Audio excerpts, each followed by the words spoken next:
Assalamualaikum warahmatullahi wabarakatuh.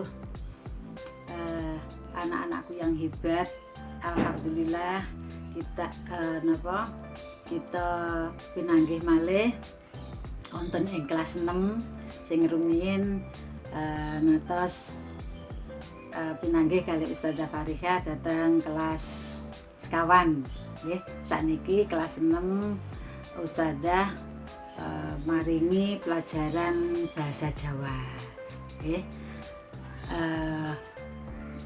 Mugi-mugi wonten dinten menika anak-anakku yang hebat semuanya nggih diparingi sehat walafiat bersama keluarga, dijauhkan dari penyakit yang saat ini melanda di seluruh dunia. Semoga kita dilindungi oleh Allah Subhanahu wa Ta'ala. Anak-anakku yang hebat, pagi hari ini untuk jam kedua Ustadzah badhe maringi pelajaran bahasa Jawa kelas 6, bahkan prastawa budaya utawa teks deskripsi. Wacan utawa karangan deskripsi ana 5, yaiku deskripsi, narasi, argumentasi, eksposisi, lan persuasi. Sing nomor 1 yaiku wacan deskriptif.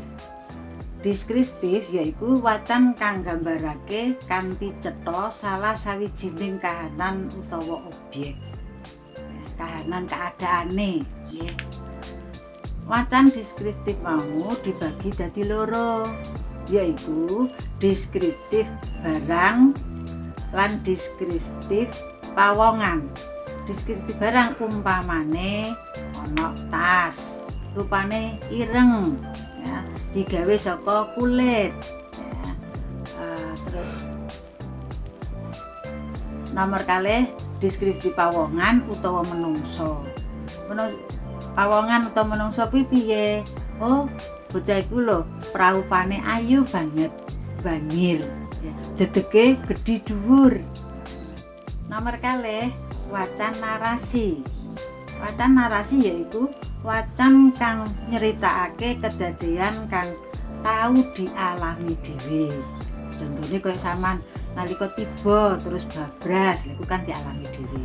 Nah, wacan narasi mau dibagi dadi loro uga, yaiku siji narasi ekspositoris lan narasi sugestif.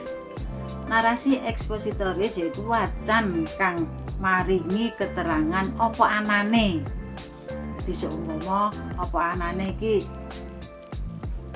kedadian nek basa Indonesia niku yang sungguh-sungguh. Sing nomor kalih narasi sugestif yaiku wacan kang runtut sing bisa nggugah pengangen-angene wong kang maca mau. Jadi mulai saking pertama dheweke seumpama mari numpak sepeda terus tiba nang nggone endi, lah ngoten niku runtut ya urut. Sing nomor 3 wacan argumentasi. Wacan argumentasi yaiku karangan sing ngandhakake sawijining gagasan kanthi alasan utawa bukti sing kuat. Lan nomor sekawan wacan eksposisi.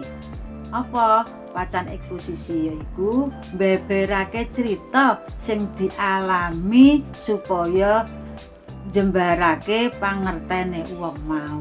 Nomor gangsal wacan persuasi.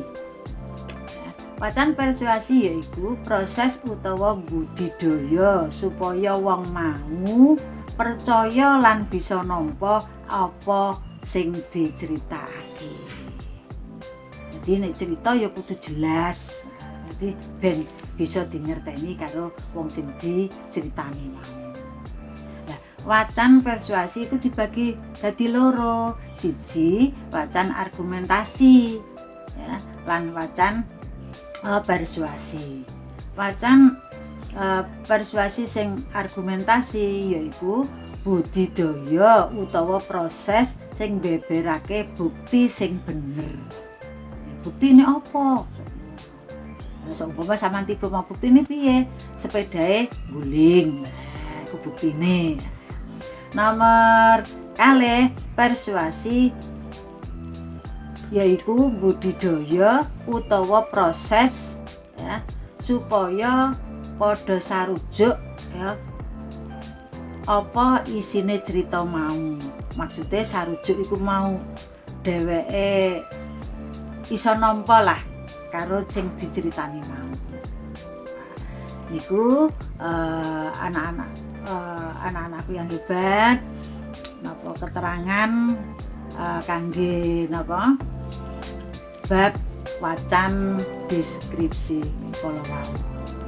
Mugi-mugi saged di mangerteni lan sasampunipun mangken nyatet ringkesan sing sampun di keterangan sing sampun diringkesaken Ustadzah kala wau. Dipun kirim dhateng Ustadzah wonten grup kita. Samanten kirang langkungipun nyuwun pangapunten. Assalamualaikum warahmatullahi wabarakatuh.